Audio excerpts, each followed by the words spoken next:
I know unless someone puts a gun to my head, they can't take it from me. And even then it's difficult for them. And it's like, that's a very comfortable feeling when you put as much energy as we all do out into the world. Like making money's fucking hard. Like getting through life and doing well is really fucking hard. It takes a lot of energy. It takes a lot of sacrifice. And to think that it can all just be taken from you by some twat with a pen is annoying. And so that's what's so beautiful with Bitcoin.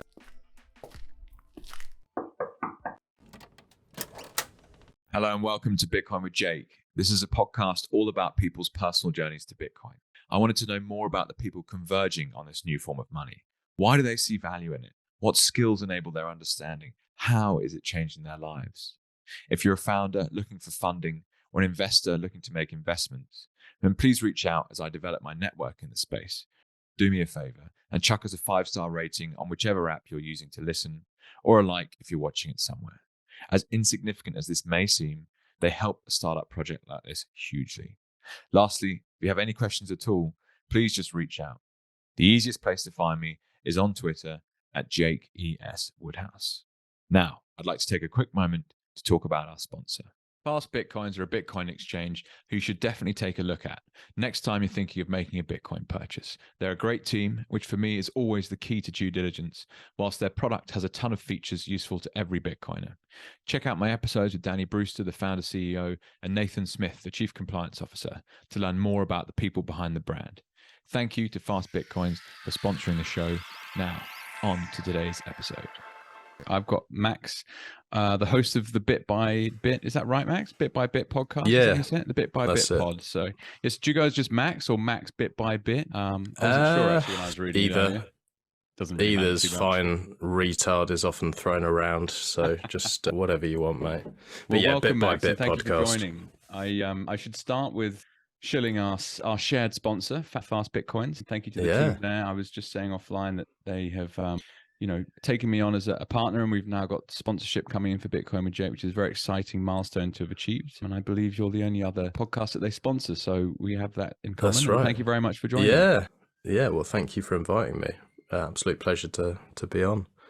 So I tend to focus on people's personal journeys, and I try and find out where they've come from and what brought them to Bitcoin. So, simple question to kick things off: how did you find out about Bitcoin, and can you rewind the clock to teach me a bit about what was going on in your life at the time and why Bitcoin appealed to you? Yeah, I was lucky enough to, at the time I still had Facebook, and I saw a message from a friend of mine talking about cryptocurrencies and all this different stuff, and they'd messaged someone else that I knew, and I thought, oh, that's interesting, and I didn't really think any more of it. I was busy with other stuff, and then I can't remember what made me think of it.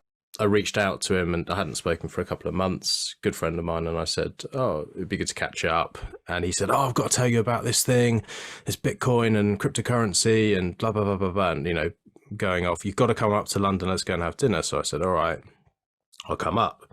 And at the time, I just left a previous work, so I was running, I'll try not to dox myself too much, but I was running facial aesthetics clinics and dentistry and all sorts of stuff in that area, and fucking hated it, like really, really hated it. And so 3 months prior or 4 months prior to reaching out to him, I just packed it all in. I said, just can't do this shit anymore. I absolutely hate it. And so I'd always wanted to work as an artist. Like I'd always, for most of my life, I'd always loved painting and creating. So I just said, fuck it, I'm just going to do that. So I stayed at home and just started creating. And I was doing that literally day and night, just all the way through the day and night, every single day, like obsessively. And so I wasn't really like looking for anything else. I still had a small property portfolio that brought in enough to live and, not have to do too much else. So I wasn't really looking for anything. I just thought, oh, well, I'll go and speak to him. And he, when we sat down for dinner, just absolutely exploded. Like just energy, I guess, we know what it's like now once you get involved, but especially the early days. But he just exploded. This is the most amazing thing ever. It's going to fucking change the world. Oh my God. It went on and on and on. And I was like, whoa, just slow down. Like, what do you mean? What is it? And he was talking about like every cryptocurrency, you know, fucking stupid stuff like tracking wine on the blockchain, you know, VeChain and all these different things back in the day. And I was like, sounds cool. Because it does sound cool, like when they explain it, you know, when you don't really know what you're talking about, you're like, okay, yeah, fine. And I said, well, what does it mean to me? Like what bits am I interested in? Because he knows me pretty well. And he was like, well, this Bitcoin, you can't stop it. So when you send a transaction, it can't be stopped. And he said, and it's like cash. And he always used to take the piss out of me because I always use cash. So when anytime we go up to London, he'd be like, you fucking weirdo, what are you doing trying to pay for a train ticket in cash? Why don't you just have a card? Like, you're so annoying. You're such a dinosaur. And so he knew that I liked cash. I've always had a problem with authority. And he started to explain some of these things. And I was just like, well, if this is true, this is amazing. And it kept like flying around my head for a while, but I couldn't really put all the pieces together. And then I started watching Andreas Antonopoulos videos, and you know, I know a lot of people have turned their back on this guy because of his involvement with Ethereum. I don't give a fuck. He is amazing. Just the way he explained things, the analogies that he used was just, it just put it all together. And I started to understand that, well, this is really, really world changing. Like, this is unbelievable. And I remember there was one point where I was sat at like 3 a.m, sat in my apartment and just started just running around, just like literally sprinting around with excitement in my apartment, because I was like, this is unbelievable. And I think it was at that point where I was like, I have to get involved with this more. And so at the time, I kind of had enough with the property world. I'd done it for quite some time. The regulations were really annoying me. It was starting to feel more restrictive. And I just was like, fuck it, I'm all in on this Bitcoin thing. It just makes sense. So I spent the next few years just selling everything I had and just piling into Bitcoin and spending all my time learning about Bitcoin obsessively. And I've done that since. So it just absolutely consumed my life, which, yes, sometimes I curse my friend for it because it really is all consuming. But at the same time, I'm very, very thankful that he sat down and took the time and went through it all with me. We've all got one friend out there somewhere, so I'm not sure who'll be listening, but Dan Burke, shout out wherever you are, back in Singapore in 2015, where I lived at the time, talking to me about Bitcoin, bought my first Bitcoins back then. And if it wasn't for that, I wouldn't be anywhere near as far down the rabbit hole as I am today. Yeah. So we've all got, you know, that friend somewhere that like sparked the imagination and you started researching it. Roughly when was that dinner, out of interest, Max? And so how long have you been, to use your own words, kind of obsessively researching?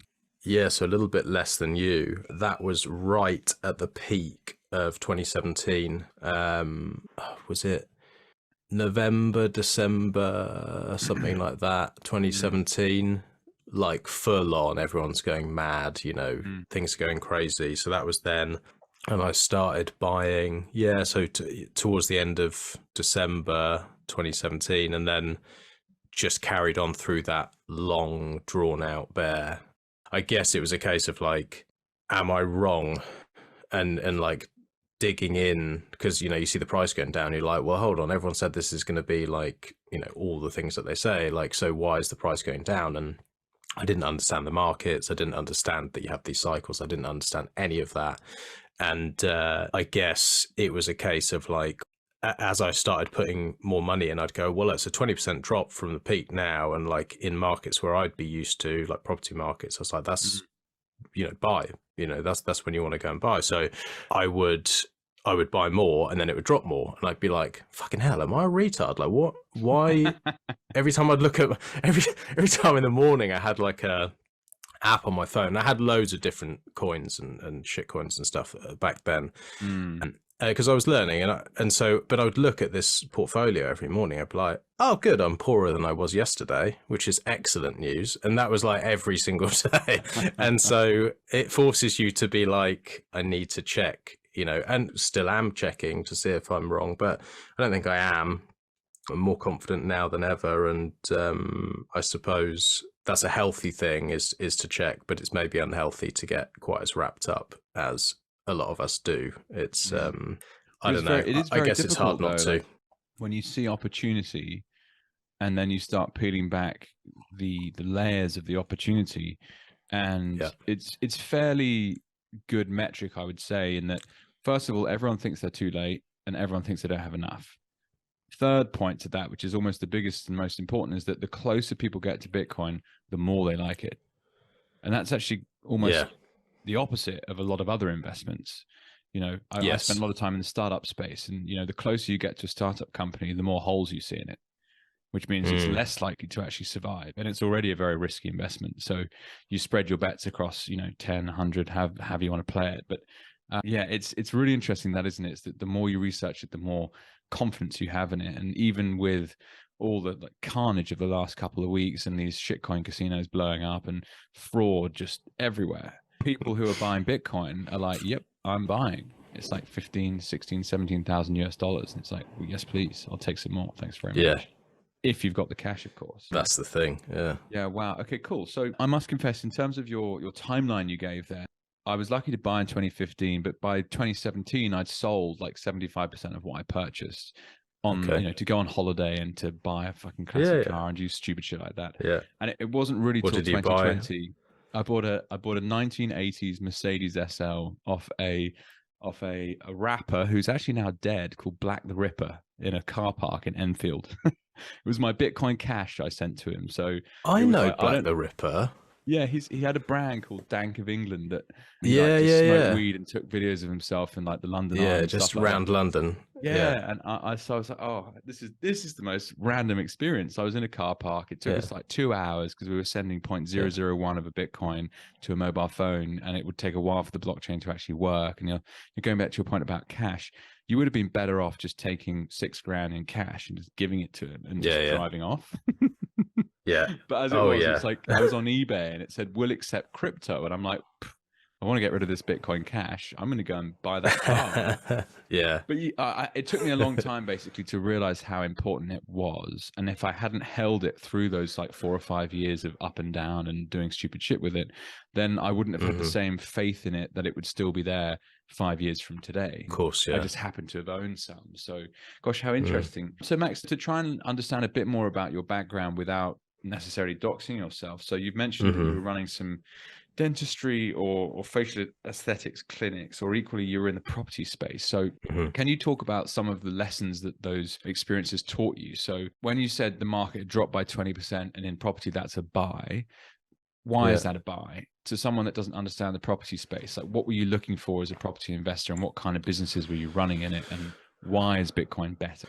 Yeah, so what I would normally look for I had a weird entrance into property in that I bought my first property when I was 14. So wow, I had a weird. Get them in early. Yeah, I had a weird first few years of my life, and it made it so that I had to start working very, very early, and so I became quite obsessed with, well, how do I make money? How do I support myself? How do I like create a safety net around myself where like I don't have to rely on anything or anyone? And so that was like a big thing for me. And I was lucky enough to have a kind of mentor who was into property, and she would take me to different property seminars, and she had like not a huge portfolio, but probably 20 or 30 properties, something like that.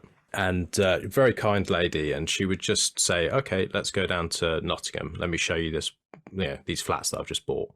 And they'd be fucking destroyed because the tenants messed them up or whatever, and she'd be like, okay, now I'm going to sort out getting builders in, I'm going to do this and I'm going to do that, and then this is going to be rented. And so I just sort of learn from constantly asking questions like, oh, how does that work? What do you do?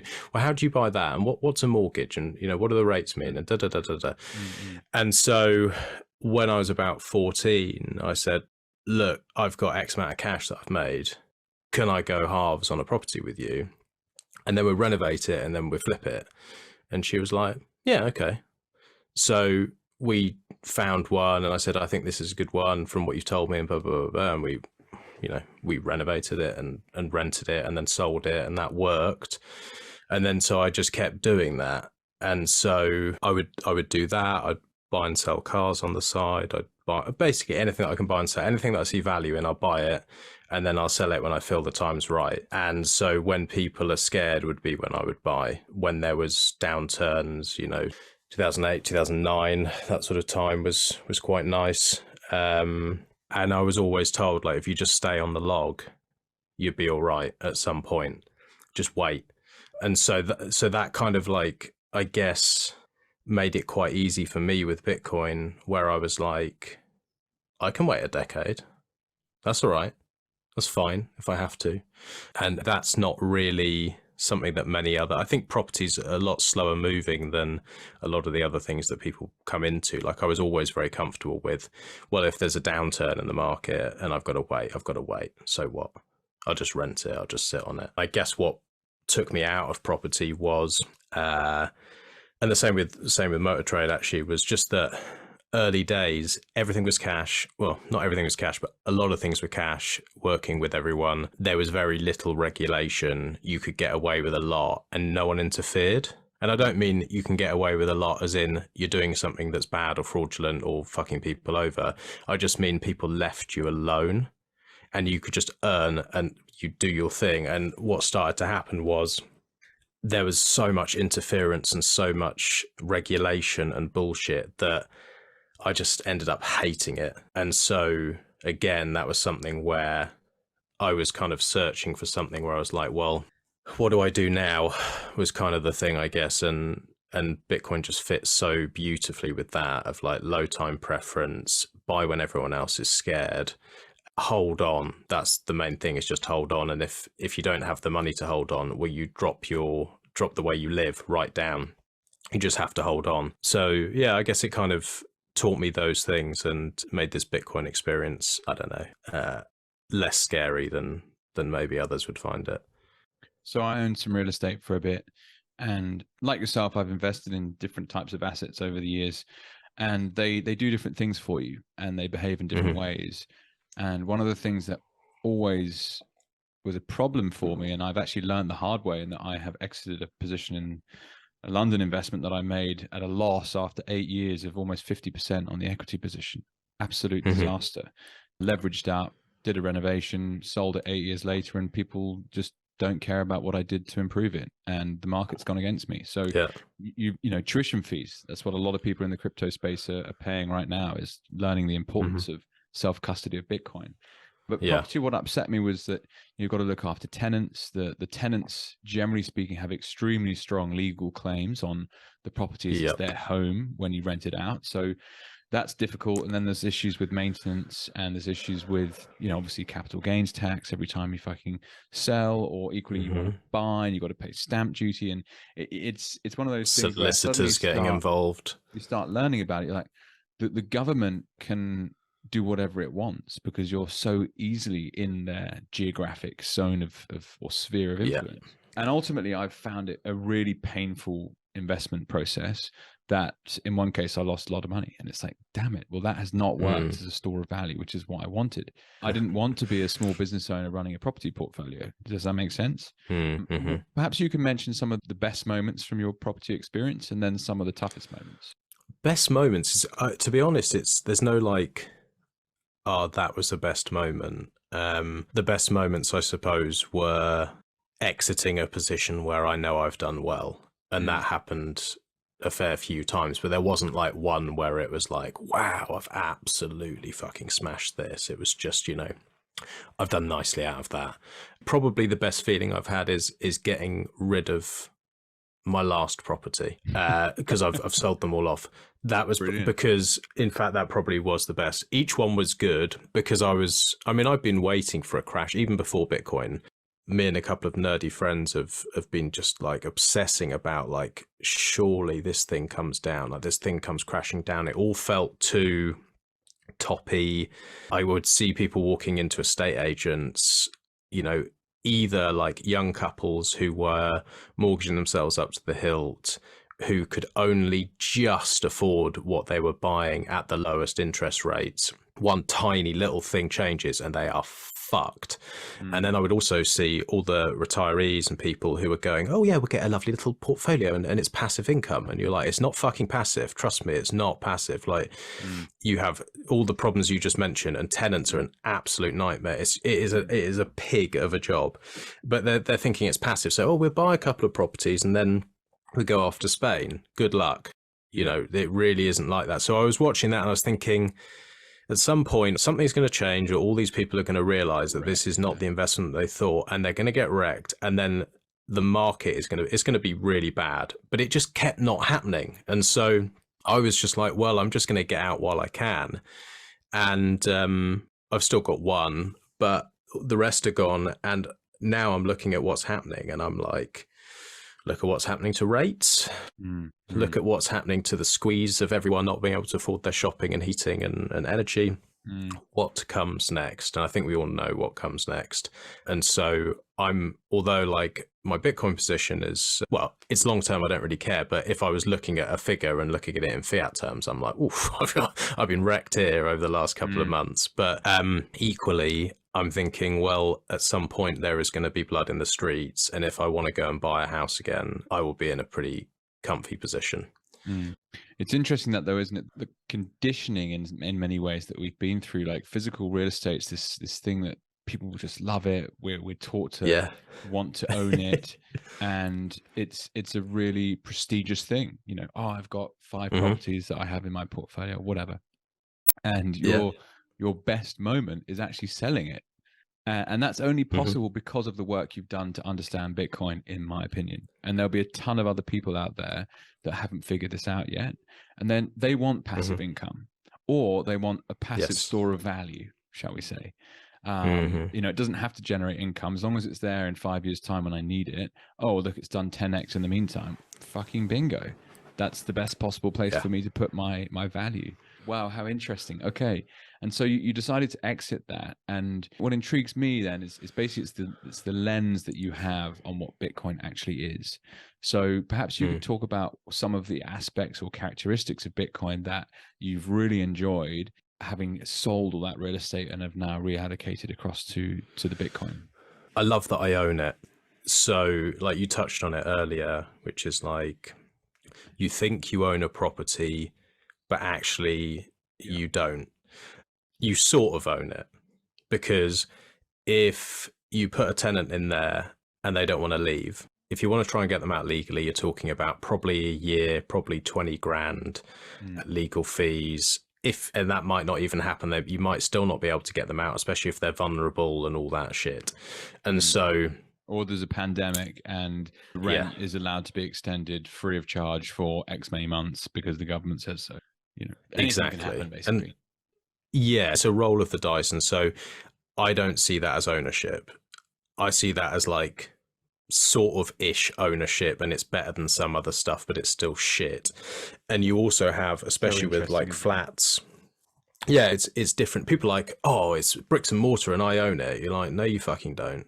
Like, if the government wants to come and take it because they think you haven't paid something you should have, they'll take it. If they think that someone should stay in your home that you pay the mortgage on and you have the debt around your neck, they can still stay, and that's the government's choice, not yours. If a management company tells you that a roof needs doing on a flat and it's going to cost £1 million, and you know that it only costs 300,000 because someone's having something in their back pocket, there's fuck all you can do about it because their lawyers are better. So good luck. And so with Bitcoin, it's like, I know that I own it. And I know, unless someone puts a gun to my head, they can't take it from me. And even then it's difficult for them. And it's like, that's a very comfortable feeling when you put as much energy as we all do out into the world. Like, making money is fucking hard. Like, getting through life and doing well is really fucking hard. It takes a lot of energy. It takes a lot of sacrifice. And to think that it can all just be taken from you by some twat with a pen is annoying. And so that's what's so beautiful with Bitcoin. I love that aspect of it. I also love the fact that there are set rules that I've bought into that are very, very hard to change. Interest rates don't really affect me. I mean, they affect the price of it in fiat terms, but they don't affect the issuance. They don't affect any of the things that I've bought into. Any of the other things that go on in governments, it doesn't affect me. It doesn't matter. I know what I've got. I've got a piece of a pie. I know how much I have and I know how it behaves. And so that's really reassuring to me. I like the freedom aspect of it. I like the fact no matter what governments try, they can do some really bad stuff. I think people underestimate quite how much Bitcoiners can be affected by their actions that are likely to come. But there are certain things that they can't change and they can't print more of it. And so, you know, I'm not a big fan of a lot of the wars that go on. I'm not a big fan of all the shit that we saw over the last couple of years, locking people down and taking away their businesses and printing a load of money and trying to force injections and doing all this crazy shit. And what I look at Bitcoin as is, I'm not selling mine. So you can't have a piece of this. You can't have my piece. You can't take that. You can't ever own that.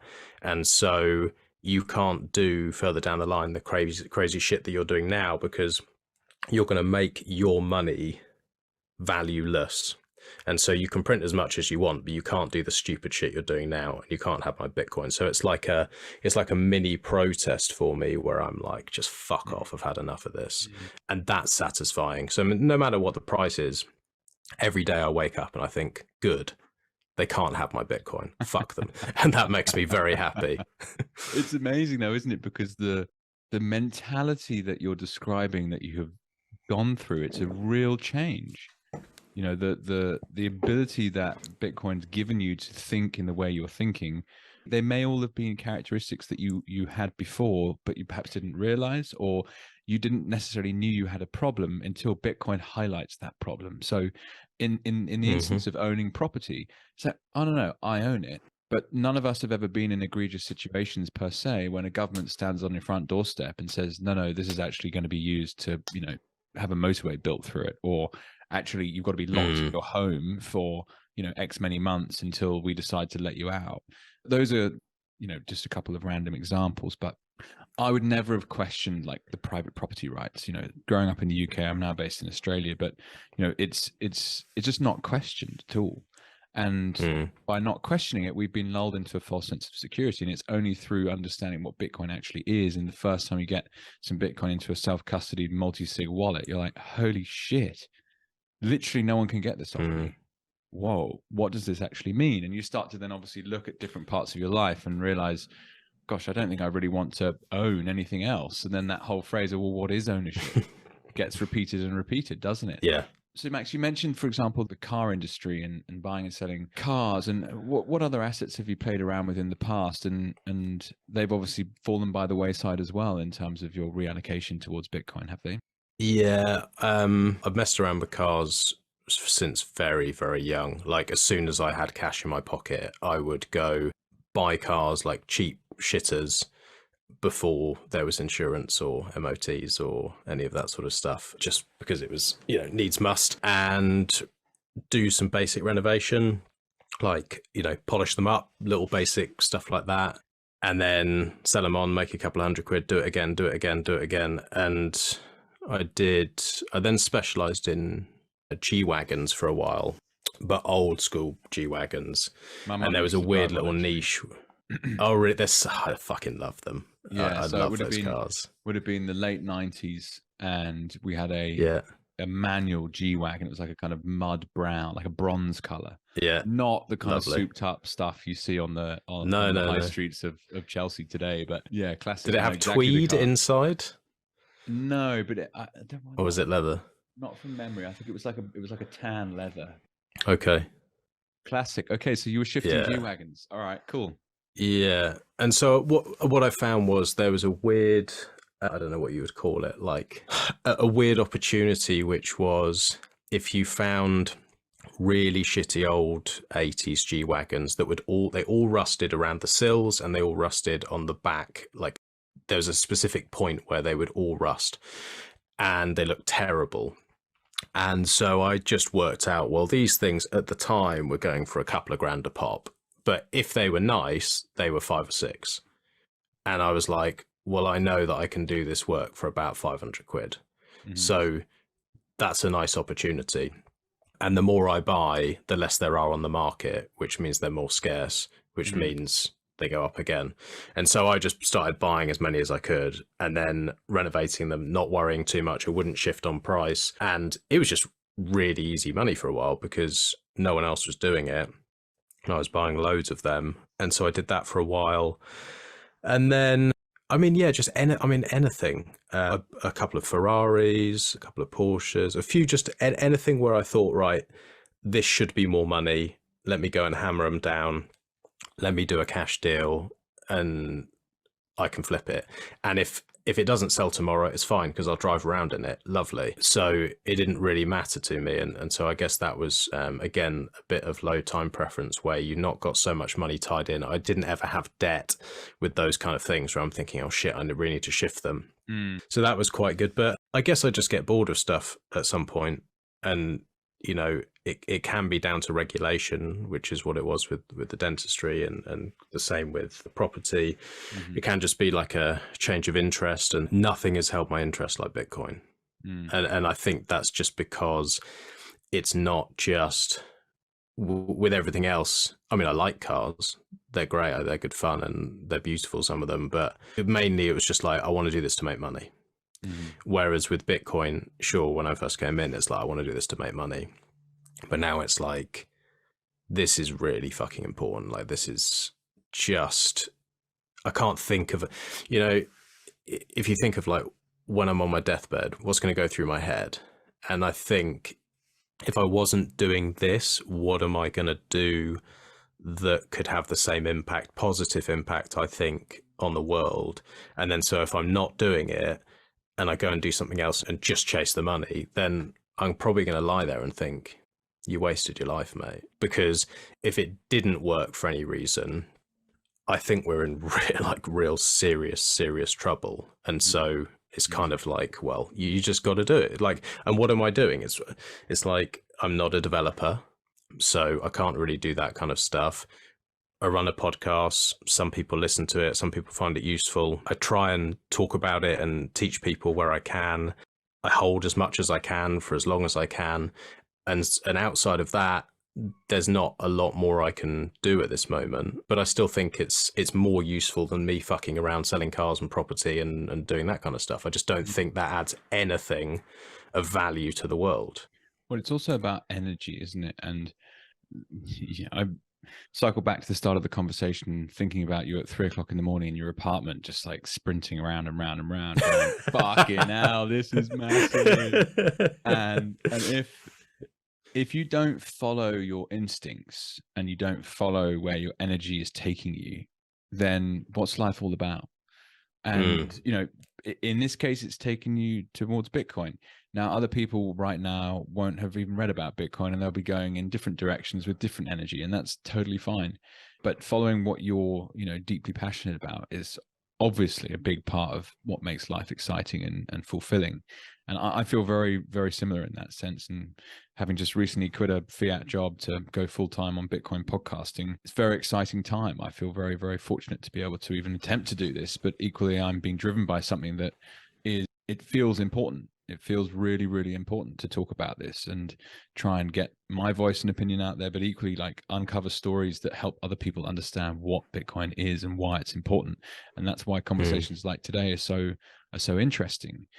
And, on that note, just from a purely selfish perspective, I'd love to hear about your experience running a podcast. So when did you start the pod? Why did you start the pod? How have you found the experience so far?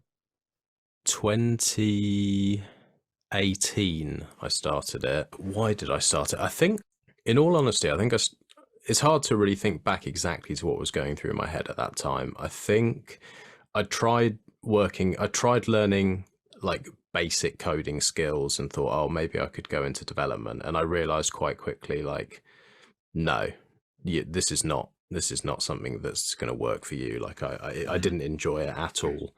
So I was like, okay, well, what can I do? And I was also very, very lonely because nobody wanted to talk to me about this. Like literally nobody. Like, like I'm like running around like all excited and, going, oh, let's go and have a coffee. Let me talk to you about this. And I'm talking to investors and being like, you need to fucking do. And they're like, you're an idiot. You're selling property to buy. And, so it was I guess it was like a need to speak to other Bitcoiners. Yep. And listen, have a conversation with people who are a bit more like-minded. And so I thought, well, I'll just give it a go. Like, why not? I'll just start speaking to people. And it was a really nice experience because, I guess I had the imposter syndrome. I guess I was quite nervous, especially like reaching out to people early days. And some of the people that I'd listened to and had helped me quite a lot. Like Pierre Richard was one of the first people I had on. And I was like, I had a lot of respect for what he'd been saying and it had really helped me. And I was like a bit nervous almost to speak to him. But then I had the conversation. I was like, oh, that was really good. So I just kept doing it. So it's been great to like learn, I guess. It's been good to meet other like-minded people. It's pushed me down probably, I'd say, more of like a privacy and security rabbit hole over time. I've not, like on my show, I don't really get any of the finance-y guys on because what I find or what I've like observed is you get the flavor of the moment person who like everyone thinks is great and they go on every podcast and everyone's like, woo, like a Raoul Pal or like that kind of person. Everyone's like, oh my God, this guy's amazing. And he goes on every podcast and everyone like treats him like a god. And then he's actually, can I swear on the show? Yeah. Fuck yeah. Yeah. Total cunt. And so you see that, you see that over and over. They get shown for who they really are over time. Definitely. Yes. Yeah. So I've not got anyone like that on my show. I get the people who I think, okay, they're actually building something that's useful. They're building tools or they're teaching people how to use those tools. And that's kind of the direction that it's gone. And what that's done is it's helped me learn. And so I'm not a very technical person, which I think helps the show a bit because, and it's not like an intentional thing. I'm not trying to be like, oh, I'll dumb this down for listeners. It's literally, I have to dumb it down for myself. So I'm trying to learn and people who are listening learn with me, hopefully. So that's been pretty cool. In terms of like how it's been financially, it's fucking terrible. It's like, it's, not that I don't appreciate the sponsorships that I have, but like you can't live on it or even close. So, I have to do other fiat work on the side. Everything's always very tight. There are certainly times where I think, why didn't I just stick with just doing fiat work and stack? Because it'd be so much better. Be better financially, but where would I be in my head? And I think, that's very valuable is being able to sit down and have conversations with Bitcoiners and you earn less and you don't have to earn less because you can do like a McCormack or someone like that and be like, right, who's going to pay me the most? I don't care if they're going to shit on my listeners and they're all going to get raped and lose their money. I don't care. I just want the money. You can do that and that's fine, but I can't look at myself in the mirror like that. So I can only deal with businesses that I feel comfortable with. And so, and also give all the trade-offs and explain like, there is no such thing as perfect. Even in an advert, I'm not going to just shill something and not give the trade-offs because I look at that and I think, well, then I'm no better than the fiat world because this whole thing is meant to be about truth. And so if you're preach about truth and everything to do with Bitcoin and then actually you're going to shit on listeners, I think that's disgusting. So I'm never going to make loads of money doing this. I'm always going to have a fiat job. I'm always going to have to do something else unless Bitcoin just absolutely moons. Just like does something like where we look at it and we go, oh shit. I think my wife needs me. Yeah. That's all right. One baby that's causing us all sorts of problems at the moment. Yeah. Oh my Go God. help. So she's 10 weeks old and just hasn't stopped crying. Max, I've cut you off there at an important time. That's okay. I'm very keen to learn about your podcast experiences. I'm obviously just starting myself. You're right though. It's like, what direction do you go in? You need to feel happy at night about what you're doing. Yes. So absolutely what you've done so far makes a lot of sense to me. And thank you so much for sharing your story for now. I'm going to have to wrap this up, like whatever we are, 45, 50 minutes in. I'm so sorry. I have to go no problem. Dad duties call, but That comes first. we'll have to do another conversation some other time and get Sure. you back on. Really appreciated learning so far what brought you to the space, and it amazes me the different type of talent that's been drawn in and what they ended up evolving from. And I listened to an episode of yours today with Diverter and No KYC and Pleb Minor Month that you've done, and there's just so much cool stuff going on out there. I mean, I was going to ask you about the privacy and security side of things that you've kind of gone down to, but we'll have to save that conversation for another time. Look after your baby. I will yeah, we'll do that. Thanks so much for your time, and I'll let you know when the episode is out. Thank you. Lovely. All right. Cheers, mate. Thanks a lot. Okay, friends, nice work. You made it all the way to the end of the episode. Thank you so much for taking the time to listen to this conversation. As I said at the start, if you have any questions, then please don't hesitate to reach out. And if you enjoyed the episode, then please rate, like, subscribe, and share. That's it for now. Enjoy the rest of your day. All the best, Jake.